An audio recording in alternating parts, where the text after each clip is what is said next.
Parce qu'on était là tout à l'heure. Eh bien, ils sont là. Les comédiens de doublage de Stargate SG1. Nous venons d'accueillir Madame Hélène Chanson, alias Samantha Carter et Bruno Rosenberg de alias Ball.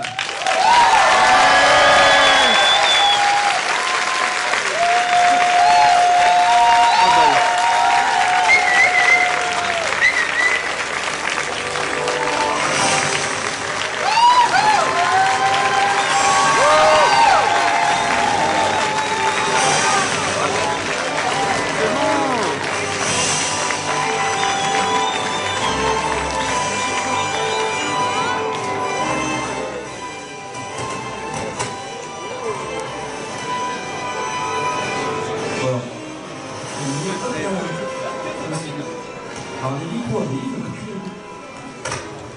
Alors notamment je vous passe bien. Donc je... Oh là. Oh. Doucement. Doucement garçon. Écoutez, je pense que le public n'attend en fait qu'une seule chose, si vous parliez un petit peu en fait pour vous entendre.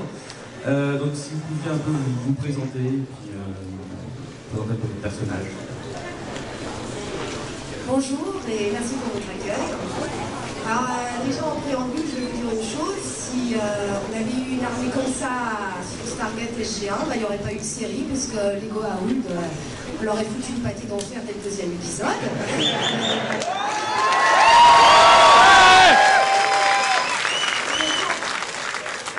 Ça n'aurait pas arrangé mal, le pauvre.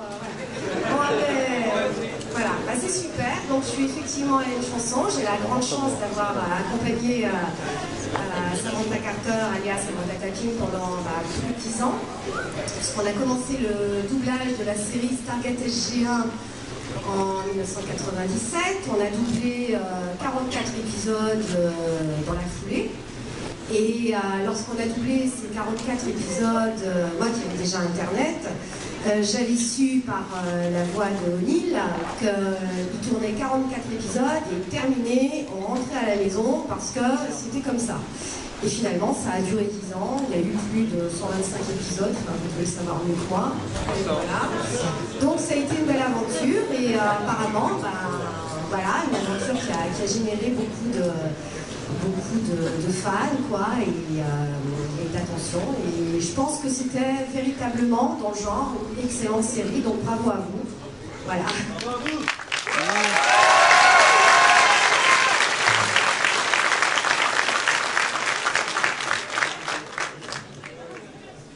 Merci. Alors, écoutez, maintenant, je pense que je vais attendre vos questions, parce que, à moins que, je sais pas, parce que je sais pas quoi vous dire de moi. C'est pas très intéressant, enfin voilà. Déjà, bon, je vous ai pas fait l'affront de me couper les cheveux et de me teindre en blonde, de prendre 5 cm, de perdre quelques kilos, bon voilà, parce que je pense que ça aurait pas fait la blague. Donc voilà, je suis pas un succès d'année non plus, ni un ersatz, voilà, je suis effectivement ce qui permet, pour tous les gens qui ont du mal avec la vidéo, on va dire, je suis ce qui permet de faire le lien le plus fidèle, en tout cas j'essaie, le plus fidèle entre ce personnage, puisqu'on va dire que, bien sûr que le physique est extrêmement important, mais la voix véhicule tellement de choses que si le comédien qui double ne retranscrit pas, n'est pas au plus près des émotions du personnage et du comédien, c'est complètement foireux. Donc moi j'ai essayé de vous retranscrire au mieux tous les sentiments d'Amanda Carter au travers de ses dizaines. Voilà.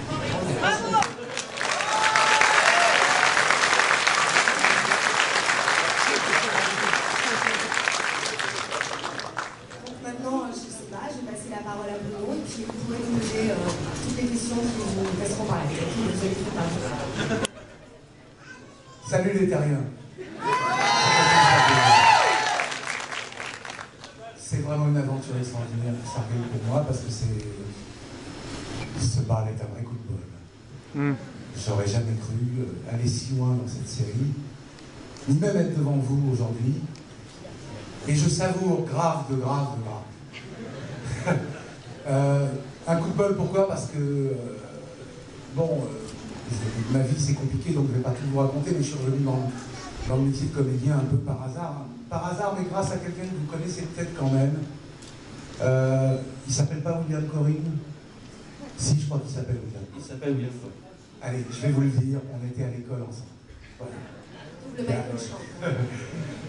William Corrin, c'est... Jackson. Daniel Il me semble bien, hein, voilà. On est un peu en froid parfois dans la série, mais en fait on s'aime bien. Et voilà, il y a une école pour les enfants qui voudraient être comédiens, rester, devenir, et j'y étais, il y était, nous y étions. Et puis la troisième est arrivée, l'école s'est terminée, j'ai continué le métier jusqu'à 20 quelques années, puis j'ai arrêté, comment. Et le destin m'a rattrapé un jour, m'a remis sur le chemin de William qui m'a aidé à revenir. Et il y a une charmante jeune fille à la société Sophie qui s'occupe du doublage de Stargate, entre autres, qui m'a appelé un jour pour faire un personnage voilà, sur cette fameuse série. Il avait 13 lignes, mais 13 lignes, finalement, avec le recul, ça apporte vachement bonheur. Il y avait un congrès de grands maîtres, c'est ça? Vous savez tout ça, vous? Voilà. Moi, je ne savais rien de tout ça à l'époque. Je trouvais que ce mec était très très beau. Et je me suis dit, wow, ça contraste grave. Alors, je m'excuse tout de suite auprès de vous, les petites biches, les petits bichons, parce qu'effectivement, Bruno Rosenquer, à côté de Cliff Simon, ça fait quand même grave désordre. Mais qu'est-ce que vous voulez? L'important, c'est que vous le voyez, lui, plus souvent que moi, et ça se passe bien comme ça. Et puis un jour, bon voilà, j'ai fait cet épisode, et puis un an après, Véronique de la Sophie m'appelle, elle me dit Bruno, c'est pas toi qui aurais fait ce personnage, plutôt beau mec, machin. Et je dis, je crois que si, chez moi, je crois qu'il s'appelait même Baral, il me semble. Oui, ben voilà, c'est ça. Et du coup, ben, c'est parti pour moi. Il n'y a que vous qui savez dans quelle saison je suis arrivé, moi je ne sais pas. La 5. Merci. Et ben voilà, de la saison 5 à la saison 10. Parce qu'en fait, ils essayent de me tuer à chaque fois, mais ça ne marche pas. Ils n'y arriveront pas. Ils ont oublié qu'il y a un épisode où je leur ai dit que j'étais immortel. Ils n'ont pas dû entendre. Mais vous l'avez entendu. Oui. Et moi, je l'avais entendu aussi. Ceci dit, Baral est immortel, Bruno Rosenquer, honnêtement. Voilà, moi je vis un bonheur total. J'espère que ça a été pareil pour vous. J'espère que j'ai pu rendre ce que mon amie Hélène vient de dire, c'est-à-dire, est-ce que j'ai surdonné ce que Cliff Simon donnait dans Baral? J'espère que oui. J'espère que ça vous a convenu. C'est pas facile. Il n'est pas facile ce cher Cliff Simon à doubler parce que avec son côté comme ça, cynique, un peu. Mais quel bonheur, quoi. Quel bonheur.